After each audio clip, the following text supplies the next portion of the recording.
Math 11, problem set 44, arc length and area of a sector. So in order to use the formulas that we have, we need all of our angles in radians. So if you start off with degrees, you need to change to radians first. And then we're going to use S equal R theta to find the arc length. And the area is 1/2 of theta R squared in order to find the area. Leave the pi as part of the answer, and then also give a decimal approximation for the measure is the way I would like the answers. So for this one, we are given an angle already in radians, so we can directly use the formula. S is equal to R theta. We have a radius here of 5 centimeters, and we have an angle of 3 pi over 2, so we're simply going to multiply those together. And when you do that, the exact answer would now be 15 pi over 2, and that would be in centimeters. That doesn't have a lot of meaning to us, so if we go ahead and calculate that, that's about 23.56 centimeters. But this one is exact. In this one, we're given degrees to begin with, so we first need to change to radians by multiplying by pi over 180 degrees. Again, we ignore that pi. We see if that reduces to a fraction, and it does. 315 over 180 is 7/4, so we get 7 pi over 4. Now we can use the formula for that, the arc length being R theta.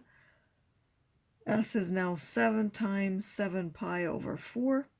If we multiply that, that's 49 pi over 4, and that will be yards. When we multiply those and then divide by that 4, we end up with that's about 38.48 yards. The same is true for the area. We need to work with radians in order to use these formulas.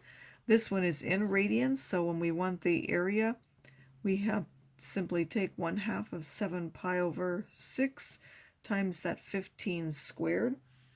If you multiply those, you end up with 525 on the top, and we'll end up with a 4 on the bottom because some of those things cancel, and that again is in yards.